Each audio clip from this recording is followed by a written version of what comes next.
మద్యం మత్తులో ఉన్న న్యాయవాదులు, నోటుకు ఓటు నమ్ముకుంటున్న లాయర్లు, సాధారణ ఎన్నికలను మించిపోయిన బార్ కౌన్సిల్ ఎన్నికలు, సీట్ల కోసం న్యాయవాదులను ప్రలోభ పెడుతున్న కౌన్సిల్ అభ్యర్థులు. ఎన్నికల్లో జరుగుతున్న అక్రమాలు అన్ని ఇన్ని కాదు. సో ఈ ఎన్నికల్లో ఎలాంటి అక్రమాలు జరుగుతున్నాయి, న్యాయవాదులు ఏ విధంగా అమ్ముడుపోతున్నారు, మద్యం మత్తులో ఎలా తూగుతున్నారు, న్యాయం గురించి మాట్లాడే న్యాయవాదులకు న్యాయం అనేది ఉందా? సో ఈ ఎన్నికల్లో న్యాయం గెలుస్తుందా? న్యాయం వైపు నిలబడ్డ అభ్యర్థులు రేపు కౌన్సిల్ సభ్యులుగా ఎన్నిక కాబోతున్నారా? ఇలాంటి అనేక విషయాలు మీకు తెలియాలంటే ఈ చిట్ చాట్ తప్పకుండా చూడండి మీ సోషల్ పోస్ట్ ఛానల్లో.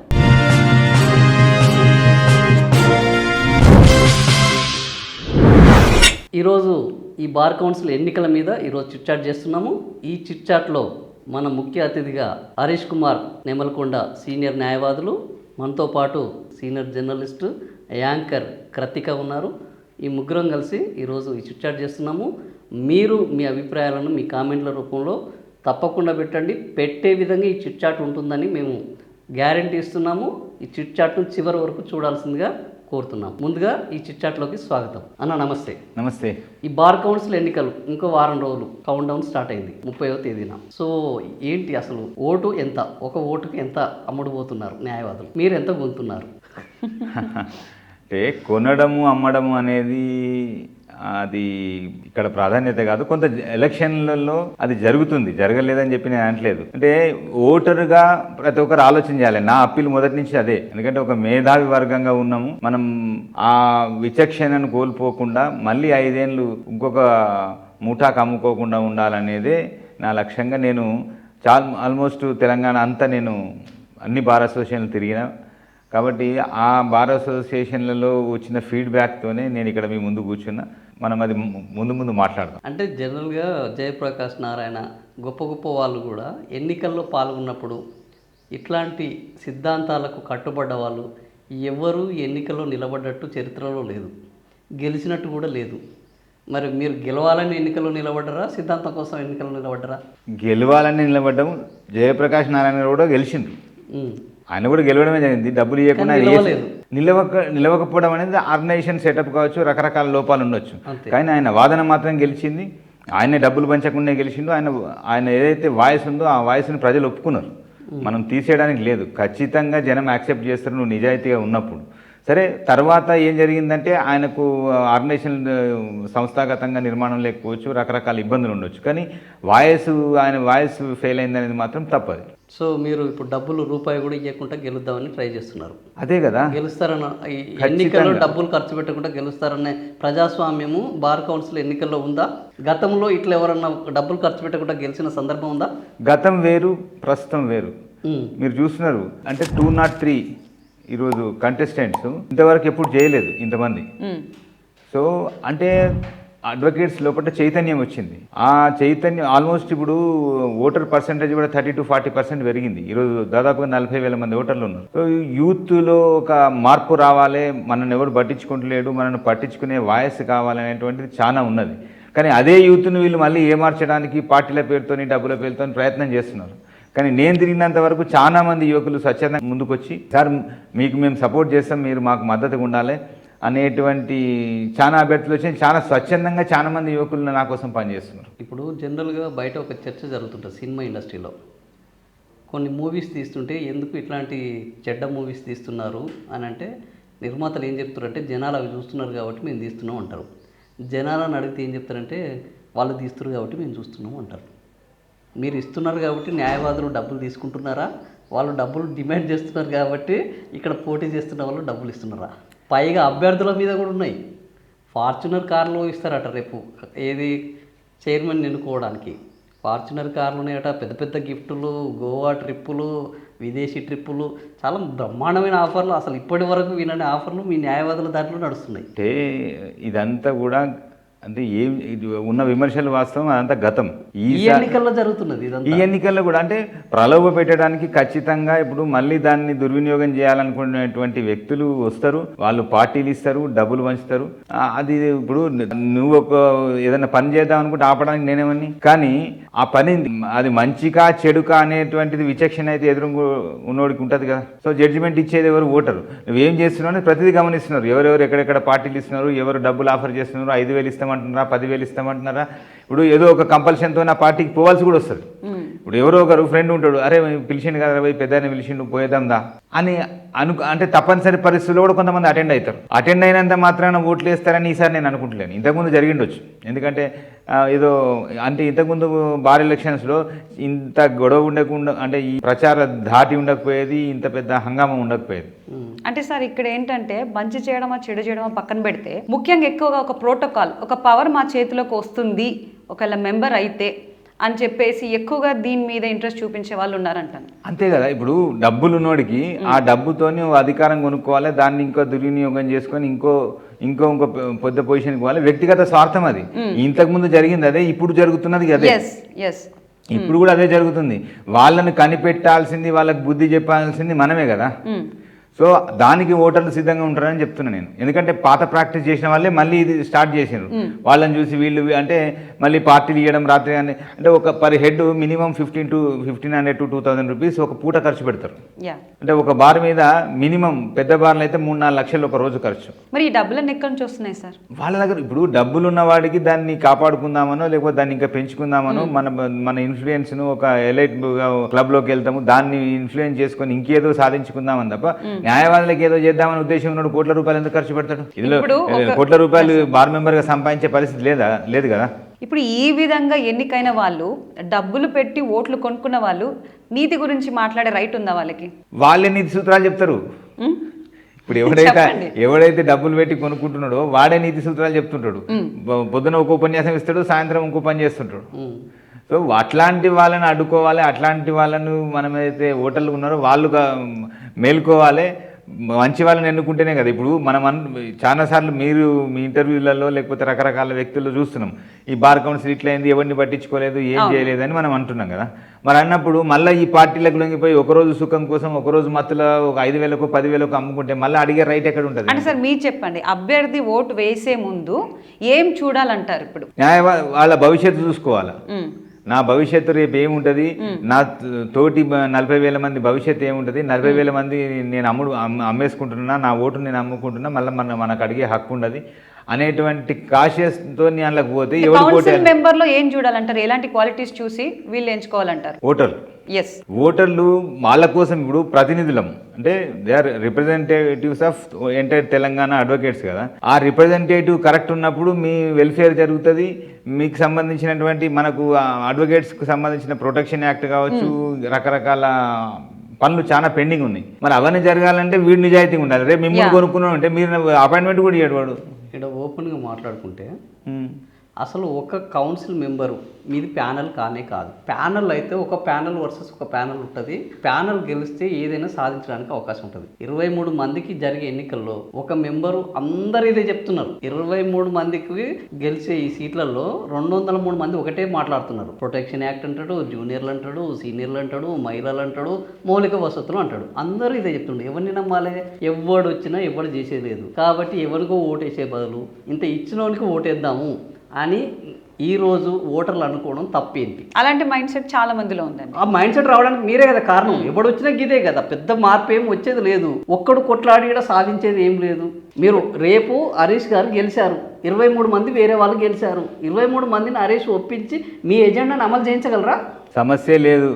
23 మంది గెలుస్తారంటారు కదా. ఎవరైతే ఈ ప్రాక్టీస్ చేస్తున్నారో దాన్ని మాల్ ప్రాక్టీస్ అంటాం. ఆ మాల్ ప్రాక్టీస్ చేసినప్పుడు ఎవడు కూడా గెలవడు.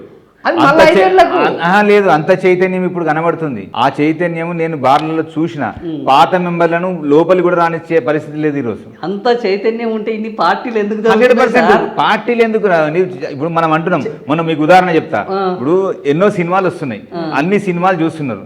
మొన్న ఏదో మన ఆయన పేరేంది యాక్టర్ ఒక స్టేట్మెంట్ ఇచ్చిండు, శివాజీ ఒక స్టేట్మెంట్ ఇచ్చిండు. ఎవరికి మద్దతు వచ్చింది? బోత్ శివాజీకే వచ్చింది. శివాజీకి వచ్చింది. వాళ్ళకి వచ్చింది. అంటే చూసేది చూస్తున్నారు కానీ మద్దతు ఎవరికి ఇచ్చారు?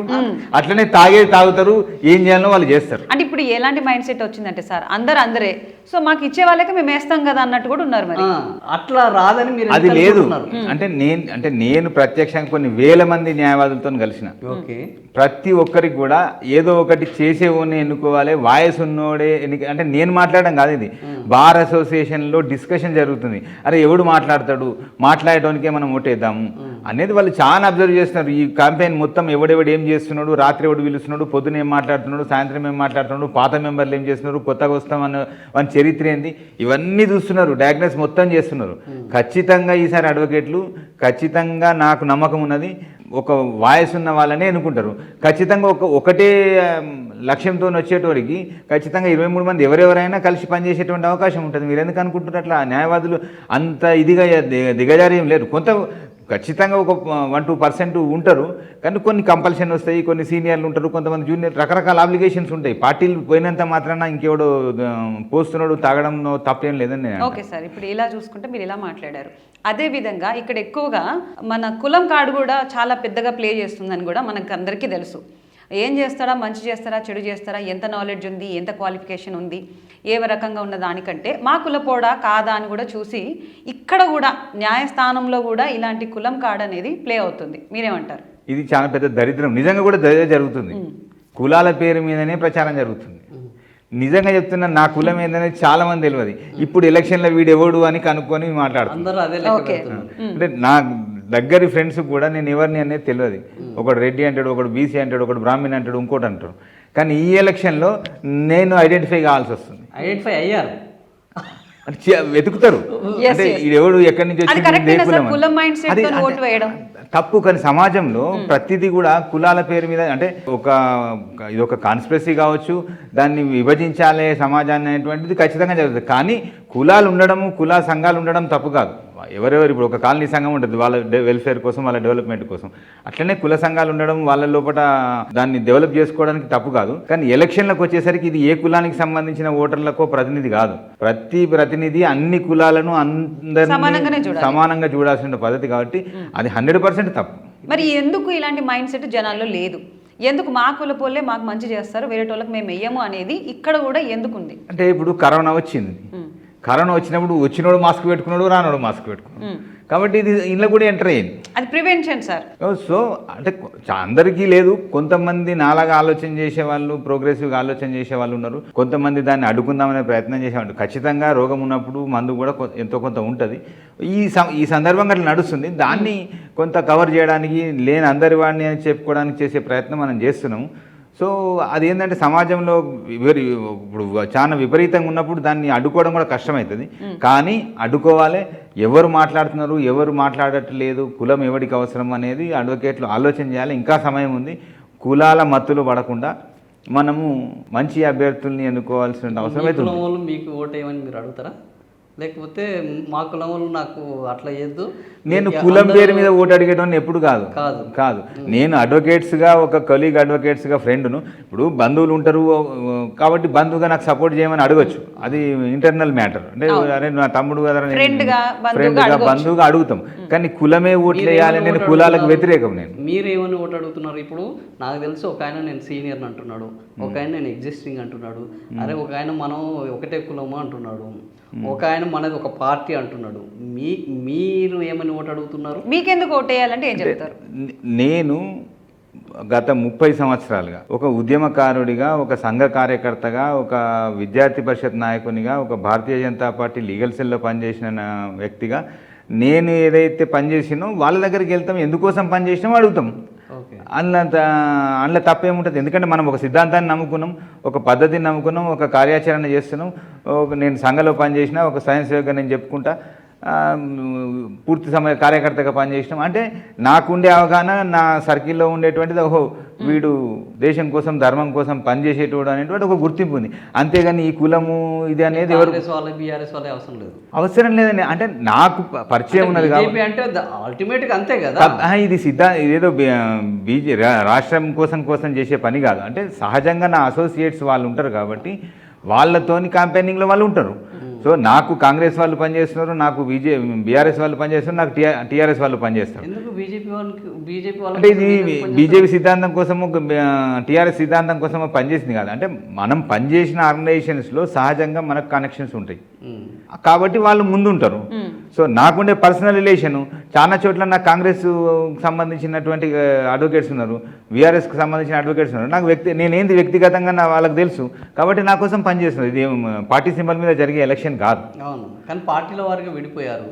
విడిపోవడం కూడా ఈ ఎలక్షన్లో తప్పు అంటున్నాను. బీఆర్ఎస్ నుంచి 10 మంది పోటీ చేస్తున్నారు, కాంగ్రెస్ నుంచి 46 మంది పోటీ చేస్తున్నారు, బీజేపీ నుంచి 55 మంది పోటీ చేస్తున్నారు. బీజేపీ నుంచి అఫీషియల్గా నా పేరేం లేదు. ఎవరు సేమ్ సర్పంచ్ ఎన్నికలే, సర్పంచ్ ఎన్నికల్లో ఏ రకంగా అయితే గుర్తులు ఉన్నాయో ఆ రకంగానే సేమ్ న్యాయవాదుల ఎన్నికలు జరుగుతున్నాయి. కానీ మొత్తం ఎన్నికల నుంచి పార్టీని నడిపిస్తున్నాయి. పొలిటీషియన్స్ ఒత్తిడి కూడా ఉందంటున్నారు కదా. ఆల్రెడీ పొలిటీషియన్ వాళ్ళ ఇన్వాల్వ్మెంటే మోస్ట్ ఆఫ్ ద, అంటే వాళ్ళ ఇన్వాల్వ్మెంటే ఇక్కడ ఎక్కువగా ఉంది అనుకుంటున్నాం.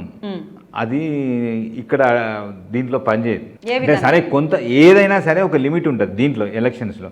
ఇప్పుడు అధికార పార్టీ ఉన్నది, లేకపోతే వాళ్ళకి ఇచ్చిన పోస్టులో రకరకాల వాటి మీద కొంత ఎఫెక్ట్ ఉండొచ్చు.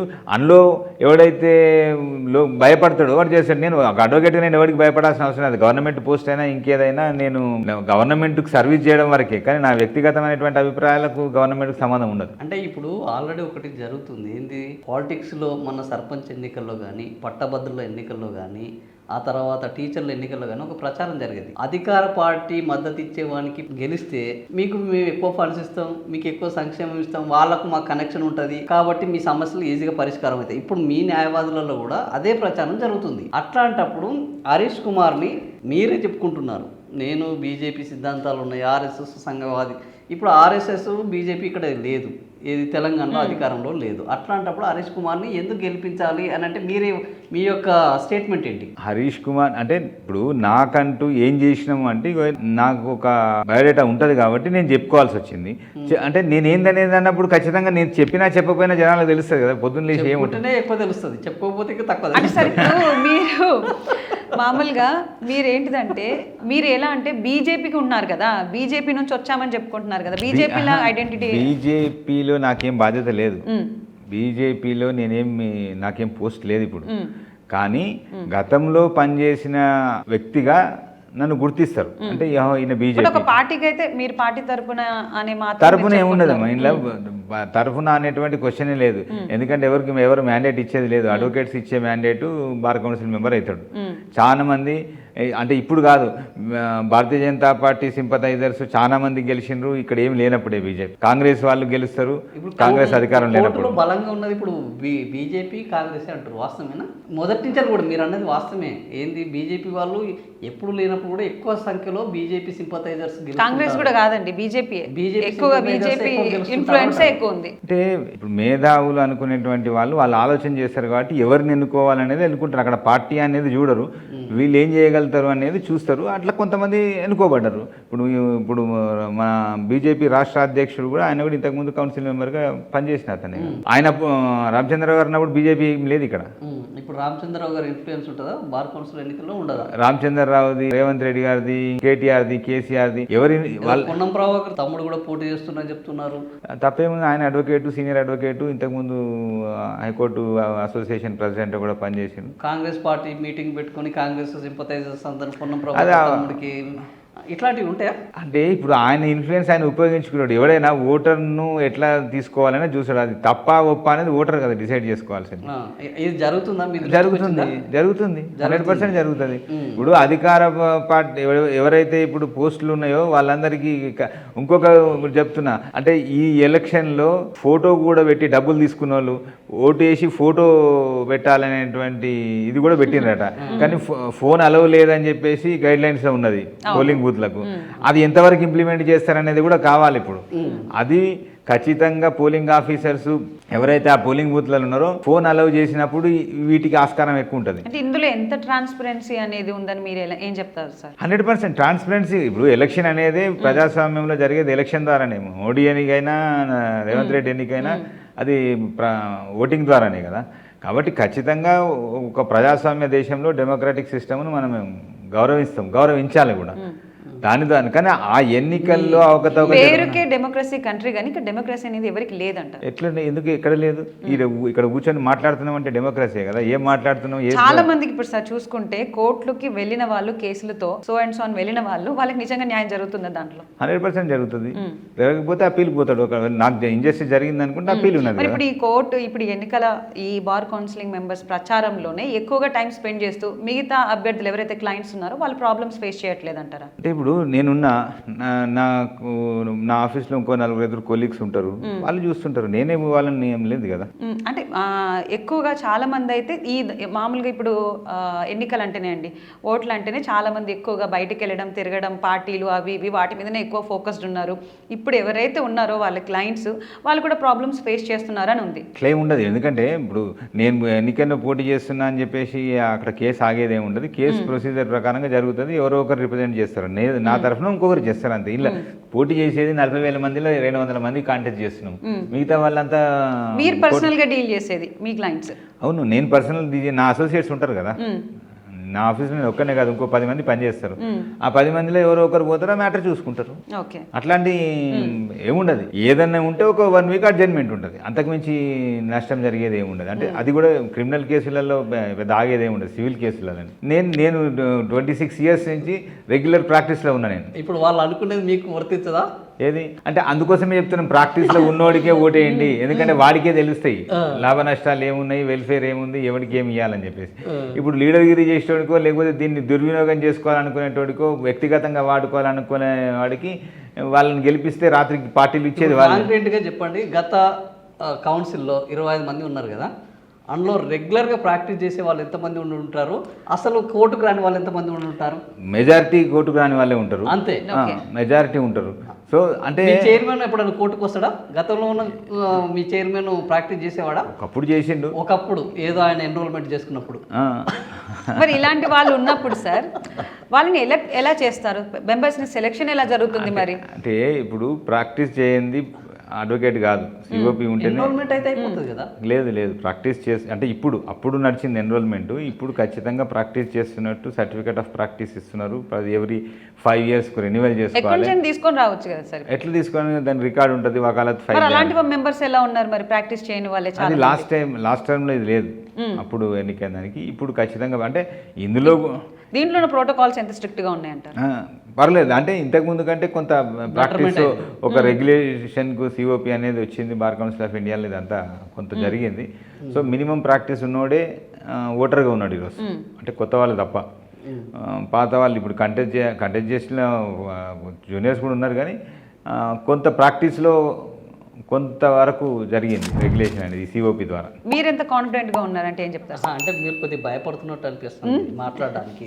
మీరు కొద్దిగా మీ కాన్ఫిడెన్స్ గురించి చెప్తే మీరు ఎంత కాన్ఫిడెంట్గా ఉన్నారు? నేను 100% గెలుస్తున్నా. నా వాయిస్ అనేది వినరు. ఓహో వీళ్ళలాంటి వాడు ఉండాలా, మాట్లాడేవాడు ఉండాలి, మన గురించి మాట్లాడుతున్నాడు, వీడు ఈ డబ్బుల పంపకాలను ఆపుకోమంటున్నాడు, మందును ఆపమంటున్నాడు, ఇట్లాంటి వాడు ఉన్నప్పుడు ఏదైనా జరుగుతుంది. ఎందుకంటే నేను ₹1,00,00,000 ఖర్చు పెడితే ఆ ₹1,00,00,000 ఎట్లా రికవర్ చేసుకోవాలి? డబ్బులు లేక ఖర్చు పెడతలేరేమో, మీకు డబ్బులు ఆ దానగుణం లేక ఖర్చు పెడతలేరేమో.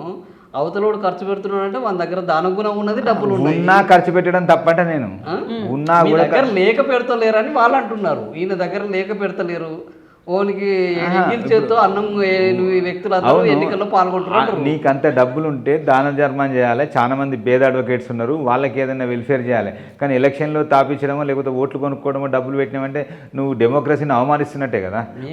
ఇక్కడ కూర్చొని ఎవరైతే చెప్పరు కదా సార్, నేను ఇలా డబ్బు ఇచ్చి కొనుక్కున్నానైతే ఎవరు చెప్పరు.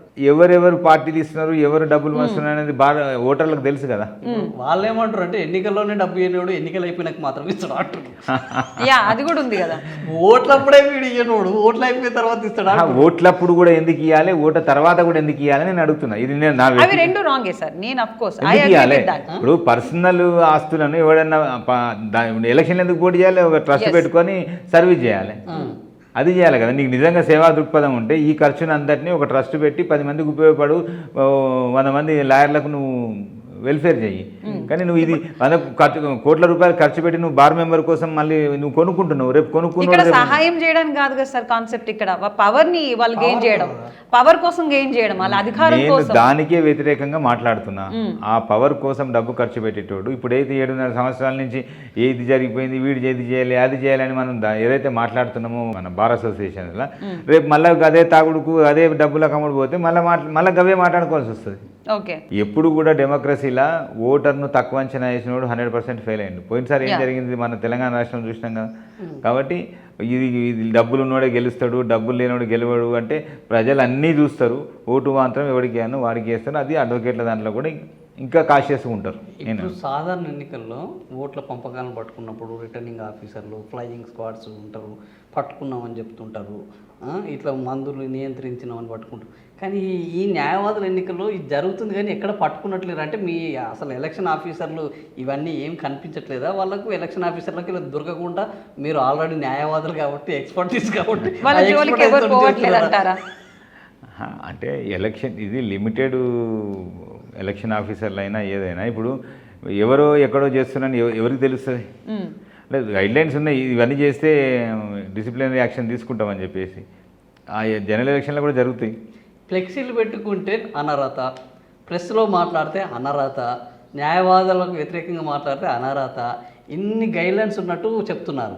నిజంగా ఈరోజు మరి మీ వాళ్ళందరూ ఫ్లెక్సీలు పెట్టుకుంటున్నారు, బ్యానర్లు కడుతున్నారు, ప్రెస్ మీట్లు పెడుతున్నారు, ఇంటర్వ్యూలు ఇస్తున్నారు, బీభత్సమైన ప్రచారం చేస్తున్నారు. ఈ గైడ్లైన్స్ని ఎవరన్నా పాటిస్తున్నారా? అంటే గైడ్లైన్స్ విషయానికి వస్తే ఇప్పుడు ఏదైనా జనరల్ ఎలక్షన్స్ లాగా దీన్ని ఓన్లీ బార్ వరకే పరిమితమయ్యి, ఇప్పుడు ఏదైనా ఈ రోజులలో సోషల్ మీడియా లేకుండా ఏ ఎలక్షన్ లేదు, సోషల్ మీడియా లేకుండా ఈరోజు ప్రతిదీ కూడా మనం పెళ్లి కార్డులు కూడా వాట్సాప్లోనే పంపించుకుంటాం. సోషల్ మీడియా ఓకే వాళ్ళు కూడా, కానీ when it comes to rules and regulations sir, అంటే అడ్వకేట్స్ కి అప్లై అవ్వవా? ఇప్పుడు నా ప్రాక్టీస్ కోసము నేను ఒక యాడ్ ఇచ్చుకుంటే లేకపోతే నా క్లయింట్స్ రావాలని ఇచ్చుకోవడం తప్పు. కానీ నేను 40,000 మంది ఓటర్స్ ఉన్నారు, నా వాయిస్ ఎట్లా చేరుతుంది? ఏదో ఒక మీడియా ద్వారానే కదా పోయేది. నేను ఏం చేస్తున్నాను ఎట్లా చెప్పుకోవాలా? ఇప్పుడు మనకు వచ్చిన 20 రోజులు 25 రోజుల టైంలో అందులో 10-15 రోజులు సెలవులే వచ్చినాయి. సో వీళ్ళందరికీ తెలియాలంటే పర్సన్ టు పర్సన్ కలవాలంటే ప్రమోషన్స్ చేసుకుంటారా సార్? అట్లయితే ప్రమోషన్ కాదు ఇది. అంటే మనం ఏమైతే అనుకుంటున్నామో అది ఎదుటి వ్యక్తికి కమ్యూనికేషన్ అంటారు దీన్ని. కమ్యూనికేషన్ అంటే ప్రమోషన్ కు కమ్యూనికేషన్. ఇవన్నీ చూస్తూ ఉంటే అలానే ఉంది కదా, ఒక సినిమాను ప్రమోట్ చేసినట్టే ఉంది కదా. ఇప్పుడు డబ్బులు ఉన్నోడు దాన్ని ఏ విధంగా వాడుకోవాలో వాడుకుంటున్నాడు. ఆ వాడకం కరెక్టా కాదా అనేది ఓటర్ కదా చూస్ చేసుకోవాలని నేను అంటున్నా. ఎలక్షన్ ఆఫీసర్ ఎలక్షన్ ఆఫీసర్ అధికారులు అయితే చూడాలి కదా సార్. చూడాలి అంటే ఇప్పుడు వాళ్ళకున్న పరిమితి అంటే మొత్తం స్టేట్ అంతా వాళ్ళు చూడాలి అనేటువంటిది వాస్తవమే. కానీ చూస్తలేరు దాన్ని. మనము ఎంతో కొంత ఆపడానికి మనం ప్రయత్నం మనం చేస్తున్నాం. అది అది ఆపలేకపోతే వాళ్ళ అసమర్థతనే అవుతుంది. అది ఇప్పుడు ఏంటంటే సార్ మన ఇండియాలో చట్టాలు ఎన్నికల్లో డబ్బులు, ఇప్పుడు జనరల్ ఎలక్షన్లో డబ్బులు పంచుతున్నారు, అది చేస్తున్నారు. కానీ ఎలక్షన్ ఆఫీసర్లు ఎంతవరకు ఉంటుంది? వాళ్ళకు ఒక లిమిటెడ్ నెంబర్ ఉంటుంది. ఆ లిమిటెడే వాళ్ళు కొంత చేయగలుగుతారు, కొంత చేయలేరు. కాబట్టి జనంలో ఉన్నప్పుడు అవేర్నెస్ ఉన్నప్పుడు ఖచ్చితంగా ఓటర్లలో అవేర్నెస్ వచ్చినప్పుడు చాలా చోట్లలో చాలా పార్టీలకు ఎవరు పోతలేరు. కానీ కొన్ని చోట్ల రూరల్ ఏరియాస్లో కొంత జరుగుతూ ఉంది. సో దాన్ని ఆపడానికి అక్కడ ఉన్న లోకల్ వాళ్ళే ప్రయత్నం చేసుకోవాలి. ఇంకోటి ఏంటంటే నేను పార్టీ ఇస్తున్నాను విలువరు కదా, ఎవరో ఒకరు నా పేరు మీద ఆదిపోతాడు, 10 మందిని 20 మందిని పోగేసుకుంటాడు, ఒక పార్టీ ఇచ్చుకుంటాడు. అక్కడ నా బ్యానర్ ఉండదు, నా ఏమి ఉండదు. అది పట్టుకోవడం అనేది కష్టం కదా. ఇప్పుడు ఎలక్షన్ విజిలెన్స్ వాళ్ళు అంటే ఎలక్షన్ విజిలెన్స్ పోయినా కూడా అది ఏం జరుగుతుందంటే అది గెట్ టుగెదర్ చేసుకున్నాడు, ఆయన బర్త్డే పార్టీ పెట్టుకున్నాడు, ఇంకేదో పెట్టుకుంటాడు. ఓకే, సో దానిలో ప్రూఫ్ ఏముంటుంది? సో దొంగకి ఎన్ని ఉన్నాయో పోలీసులకి అన్ని ఉంటాయి. సో పొద్దున లేస్తే న్యాయము ధర్మము అని గొంతెత్తి గొంతు దించుకొని కోట్లు వేసుకొని మాట్లాడే మీకు ఈ ఎన్నికల్లో ఇంత అన్యాయాలు జరుగుతుంటే ఒక్కరన్నా 202 మందిలో ఎన్నికల ఆఫీసర్లకు ఫిర్యాదు చేసిన పాపన పోయారా? ఇంట్లో 2 ఉంటాయి. ఒకటి ఎదుటివాడిని కంప్లైంట్ చేయడం, రెండవది మనం ఎట్లా గెలవాలని చూసుకోవడం. అంటే ఇంత పెద్ద ఎలక్షన్లో స్టేట్ వైడ్ ఎలక్షన్, దీంట్లో ఒకటి సిన్సియర్గా పోటీ చేస్తున్నప్పుడు ఇప్పుడు నేను నీ మీద ఫోకస్ పెట్టి జరుగుతున్న వాటిని ఇప్పుడు ఓటర్లకు చెప్పుకోవడంతోనే నాకు ఉపయోగం ఉంటుంది అనుకుంటా. నేను కంప్లైంట్ చేస్తే అక్కడ యాక్షన్ తీసుకుంటారో తీసుకోరో దానికి ప్రూఫ్స్ కావాలి. ప్రూఫ్స్ కావాలా కథ నేను అంటే నా ఎలక్షన్ క్యాంపెయిన్ వదిలేసి ఇంకోటి మీద పడాలి. ఇక్కడనే అన్యాయాన్ని అరికట్టలేని వాళ్ళు ఇక రేపు గెలిచిన తర్వాత ఏం అన్యాయాన్ని అరికట్టలేకపోవడం ఇప్పుడు అన్యాయాన్ని అరికట్టడం కోసం ఎవరైతే ఉన్నారో వాళ్ళకి ఎందుకు పెట్టినారు, వాళ్ళకు విజిలెన్స్ అనేది పోలింగ్ ఆఫీసర్స్ ఉన్నారు కూడా 1000 కళ్ళు ఉన్నాయి కదా, మీరు తిరుగుతున్నారు కదా, మీ కళ్ళ ముందట మీకు తెలుసు కదా ఇట్లా పంచుతురని తెలుసు, పార్టీలు జరుగుతున్నాయని తెలుసు, అది మేము పైసలు ఉన్నాడు దుర్వినియోగం చేస్తుండని తెలుసు. మాకు ఎట్లా తెలుస్తుంది? సోషల్ మీడియా ద్వారా ఎవరో ఒకరు చెప్తున్నారు ఇక్కడ పార్టీ అయింది, ఇక్కడ ఇది జరుగుతుంది అనేది మీరే మీ సోషల్ మీడియాలో చెప్తున్నారు, మీలాంటి వాళ్ళు పత్రికలలో రాస్తున్నారు. దాన్ని బట్టి మేము మాట్లాడుతున్నాం. నేనైతే ఇక్కడ చూడలే కదా, కాబట్టి నేను ఎట్లా కంప్లైంట్ చేయగలుగుతా? అంటే ఇప్పటి వరకు చూసిన ఇన్సిడెంట్స్ లేవా సార్? నేను ఎందుకు పిలుస్తారా ఇంకో అంటే మీ సైట్కి ఏం రాలేదా? ఇప్పటి వరకు మీ సైట్కి ఏం రాలేదా? ఇప్పుడు ఇన్ఫర్మేషన్ రావడం వేరు, ప్రూఫ్ రావడం వేరు కదా. ఆధారం రావడం వేరు. ఇన్ఫర్మేషన్ మీద ఇప్పుడు ఏదైనా ఇన్ఫర్మేషన్ మీద నేను కంప్లైంట్ చేస్తే పేపర్లో చూసి కంప్లైంట్ ఐడియా ఉంది కదా సార్, జరుగుతుంది. 100% కొనడానికి ప్రయత్నం చేస్తున్నాం, 100% తాగుబోతులను తయారు చేస్తున్నారు సార్. మరి వీటిని అరికట్టడానికి మీరు ఎలా అప్రోచ్ అవుతున్నారు? మీ పాయింట్స్ ఏంటి? మీరే మాట్లాడుతున్నారు. నేనేమనుకుంటున్నా అంటే నేనేదైతే అప్రోచ్ అయినో వాళ్ళ మాటలు విన్న తర్వాత సరే ఇప్పుడు అన్ని 100% ఏదో మార్పు జరిగి మొత్తం ఇది జరుగుతుందని కాదు. కొంత ఉంటారు, ఇప్పుడు తాగేవాడు ఉంటాడు, తినేవాడు ఉంటాడు, డబ్బులు తీసుకునేవాడు ఉంటాడు. 40,000 మందిలా 4-5,000 మంది అట్లుంటే మనం ఏం ఆపలేం. కానీ మెజారిటీ ఆఫ్ ద ఓటర్స్ మార్పు కోరుకుంటున్నారు, ఒక వాయిస్ని కోరుకుంటున్నారు. ఇది వాస్తవం. అంటే ప్రత్యక్షంగా నేను ఫీల్ అయినా బార్లలో పోయినప్పుడు వాళ్ళ లోపల ఆ తపన కనబడ్డది. అరే ఏదో మార్పు రావాలి, ఎవరినో ఒకరిని కాకుండా ఒక పనికి వచ్చేటోని, ఒక వాయిస్ మాట్లాడేటోని ఎన్నుకోవాలి, బార్ కౌన్సిల్ బాగుండాలి అనేటువంటిది చాలా మందిలో ఉన్నది. ఇప్పుడు ఇదంతా సోషల్ మీడియాలో చాలా మాట్లాడతాం, పేపర్ రాసింది ఇది రాసింది అని. ఖచ్చితంగా మార్పు వస్తుంది, ఖచ్చితంగా నమ్మకం నాకు ఓటర్ల మీద ఉన్నది. ఓకే సార్, మీరు ఓటర్లతో ఇంటరాక్ట్ అయినప్పుడు వాళ్ళ ఎక్స్పెక్టేషన్స్ మీరు ఏం కనుక్కున్నారు? వాళ్ళు ఏం చెప్పింది ఏంటి? వాళ్ళు ఎక్స్పెక్ట్ చేసేది ఏంటి? వాళ్ళు చాలా చాలా చిన్న కోరికలు వాళ్ళవి. ఇన్సూరెన్స్ 2 లక్షలు ఉంది, దాన్ని ఒక మినిమం 5 లక్షలు చేసుకోవాలి. అంటే ఒక ఏదైనా అనుకోని సంఘటన జరిగినప్పుడు, యాక్సిడెంటో ఇంకేదో ఇబ్బంది వచ్చినప్పుడు వాళ్ళకి ఇమీడియట్గా ట్రీట్మెంట్ జరగాలి, క్యాష్లెస్ ట్రీట్మెంట్ జరగాలనేది కోరుకుంటారు. అది ప్రైమరీ.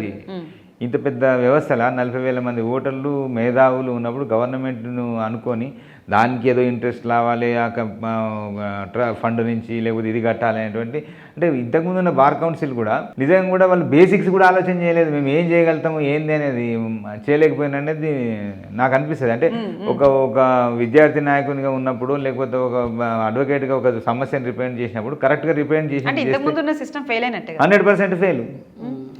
అంటే ఎవరు అడగాలి?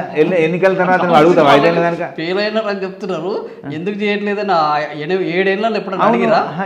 చాలా సార్లు, ఒక్కసారి కాదు అడుగుతాం. కానీ దానికి వాళ్ళు ఇంకొకటి గెలిచిన తర్వాత ఇంతకుముందు ఉన్న వాళ్ళు ఎవరికన్నా కనబడరా, ఏ బార్ కన్నా పోయినరా, మీకు ఇబ్బందులు ఏమైనా వచ్చినాయని తెలిసినప్పుడు ఇంటరాక్ట్ అయినప్పుడు వాళ్ళు మీతో మనతో చెప్పినాయి. ఇప్పుడు ప్రతి సమస్యకు నువ్వు వచ్చిన ప్రతిదీ ఒకటే చేయలేడు, మనం అబ్జర్వ్ చేస్తున్నది కాబట్టి ఇట్లాంటి వ్యవస్థ కాదు, మనం కొంత మార్చగలుగుతాం, మనం చేయగలుగుతామని మనం ముందుకు. ఇప్పుడు మీరు ఎలక్ట్ అయితే మీరు ఏ ప్రాబ్లమ్స్ మీద ఫోకస్ చేస్తారు? ఖచ్చితంగా నా మొదటి ఇదైతే ఇన్సూరెన్స్ మీద ఉంటుంది ఖచ్చితంగా. ఎందుకంటే ఈరోజు చాలా మంది అడ్వకేట్స్ బైక్ల మీద అటు ఇటు తిరుగుతూ ఉంటారు, లేకపోతే వాళ్ళకు రకరకాల ప్రాబ్లమ్స్ ఫేస్ చేస్తూ ఉన్నారు.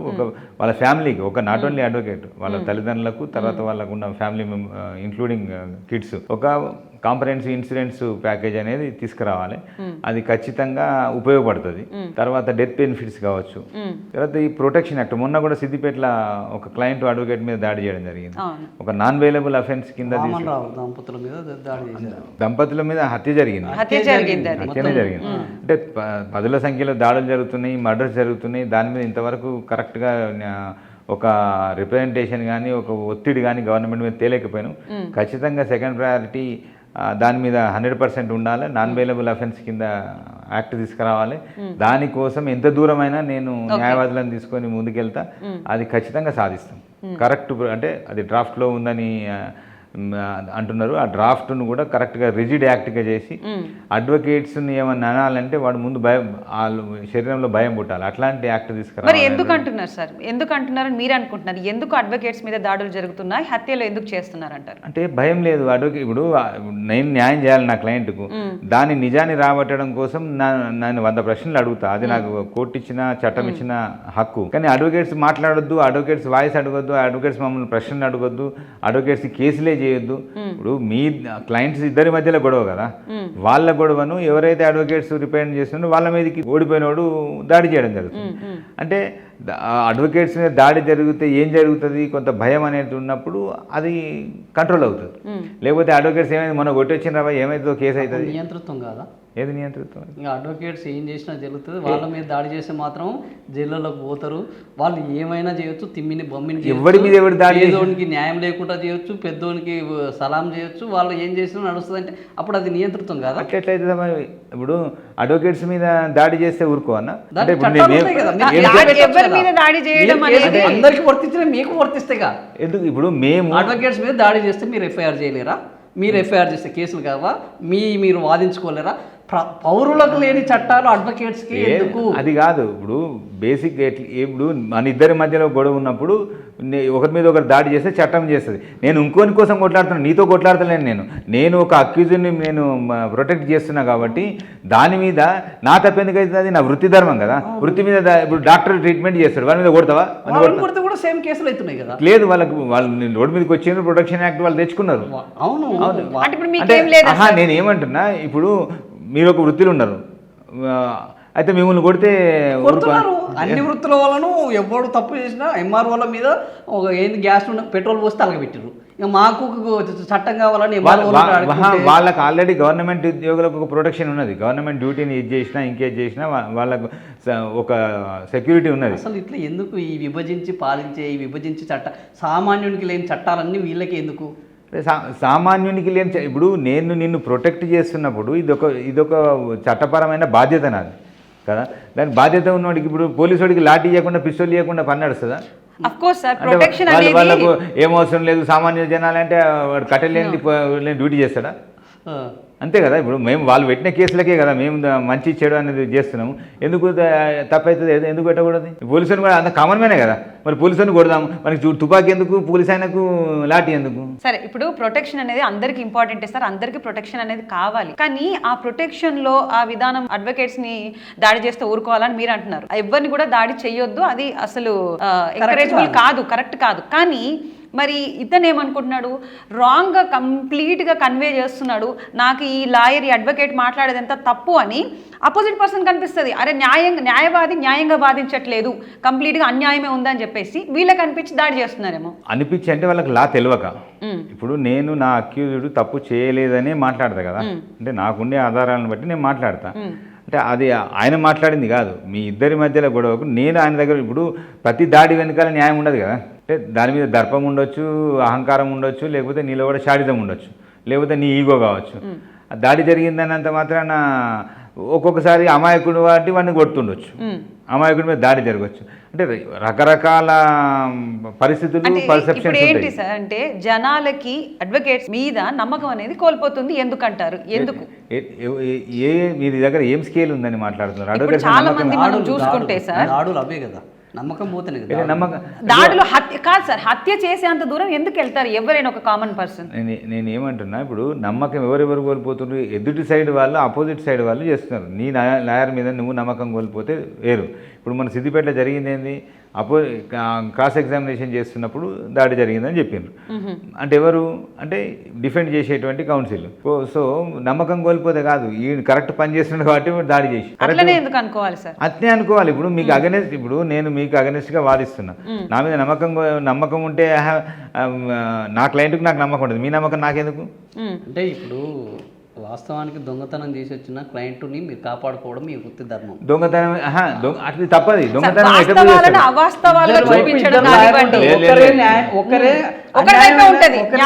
అంటే రెండో వైపు అవును, అది బయటకు రావాలి కదా. బయటకు వచ్చేంత వరకు వాడు నిందితులే కదా, దోషి కాదు కదా. ఇప్పుడు అది తప్పు. ఇప్పుడు దొంగలను మీరు కాపాడతారు, ఎట్లా కాపాడతారు? ఎందుకు కాపాడుతాం దొంగలను? మీరు అన్నదాన్ని నిజంగా ప్రూవ్ అయితే వాడు కన్విక్ట్ అవుతాడు. దాని మీద ఒప్పుకుందామా? అయితే సిటీ సివిల్ కోర్టులో తప్పు రైట్ అని తేలింది, హైకోర్టులోకి పోతే రాంగ్ అని ఎందుకు అవుతుంది? అప్పీల్కి ఎందుకు వెళ్తున్నారు? అంటే ఈ న్యాయవాది ఆయన తరపున చేసిన తప్పు అని పై కోర్టు చెప్తున్నారు కదా. జడ్జిమెంట్ అనేది న్యాయవాది దొంగే, ఈయన దొంగే కదా. ఇద్దరు దొంగలే కదా, ఒక దొంగకు ఇంకో దొంగ సాయం చేసిరా అని అనడానికి తప్పేమున్నది? అంటే హైకోర్టు తెలుస్తుంది కదా నువ్వు చేసింది తప్పురా, ఈయన చేసిన న్యాయవాదం కూడా తప్పని చెప్తున్నారు కదా. అది న్యాయవాది తప్పు కాదు, మీరు వాదిస్తేనే కదా ఆయనకు ఇక్కడ శిక్ష హైకోర్టుకి పడకుండా వెళ్ళాక లేదు సార్, జడ్జిమెంట్ అనేది హైకోర్టుకి వెళ్ళాక మళ్ళీ ఎందుకు చేంజ్ చేస్తున్నారు? ఏది అంటే ఇప్పుడు ఒక్కొక్క గ్రౌండ్స్ ఏవైతే ఉంటాయో నీకు ఒక పర్సెప్షన్ ఉంటుంది, అది నిజమా కాదా అని తేల్చుకోవడానికి. దాని మీద నువ్వు జడ్జిమెంట్ ఇస్తున్నావు, నచ్చకపోతే నీకు ఎప్పుడైతే అన్యాయం అనిపిస్తుందో దాన్ని అప్పీల్ పోతున్నావు. హానెస్ట్ గా మీరు చెప్పండి, అంటే అడ్వకేట్స్ లో ఎవరు కూడా ఏ విధంగా కూడా ఎలాంటి ఇక్కడ మాల్ ఫంక్షన్ అనేది జరగలేదంటారా? అంటే మాల్ ఫంక్షన్ అనేది జరగలేదు, హ్యూమనే మనిషి అన్నప్పుడే మంచి ఉంటది చెడు ఉంటది అన్ని రకాల ఎన్నికల్లో అన్న జనం పక్షాన్ని ఏమైనా ఉందా? అంత న్యాయవాదుల పక్షాన్ని. ఇది జనానికి సంబంధించిన బార్ కౌన్సిల్ ఎన్నికల, న్యాయానికి సంబంధించిన బార్ కౌన్సిల్ ఎన్నికల, లేదా కేవలం న్యాయవాదుల అధికారం కోసం కొట్లాడుకునే బార్ కౌన్సిల్ ఎన్నికల? ఇది కేవలం న్యాయవాదులకు సంబంధించిన ప్రతినిధులను ఎన్నుకునే ఎలక్షన్. ఇది దీనికి కామన్ మ్యాన్ కు వచ్చేది ఏం లేదు. ఎవరు చెప్తారు మేమేమన్నా ప్రజలకు మేము ఇది చేస్తాం అది చేస్తామని అడ్వకేట్లకు సంబంధించిన ఇది ఒక కాలనీ. ఇప్పుడు నేను ఉదాహరణ అర్థం కావడం కోసం చెప్తున్నా, ఒక కాలనీ అసోసియేషన్ ఉంటుంది, ఆ కాలనీ అసోసియేషన్ ఎన్నికల్లో పోయి మరి టౌన్ మిగతా వాటి సంగతి ఏంటి అనేది అర్థం ఉంటుంది. సరే సరే, ఆ టాపిక్ లో మాట్లాడుకుంటే చాలా మంది జూనియర్ అడ్వకేట్స్, లేడీ అడ్వకేట్స్ చెప్పేది ఏంటంటే కనీస వసతులు కూడా లేవు, వాష్రూమ్స్ కూడా లేవని చెప్పడం జరుగుతుంది. వాళ్ళకి కనీస వసతులు వాష్రూమ్స్ లేవు అని చెప్పడం కానివ్వండి, స్టైఫండ్ కూడా ఇవ్వట్లేదు, వాళ్ళ నెల ఖర్చులు కూడా డబ్బులు లేవు, చాలా ఫైనాన్షియల్ కూడా స్ట్రగుల్ అవుతా ఉన్న వాళ్ళు ఉన్నారు, కాదంటారా? అవును ఉన్నాయి.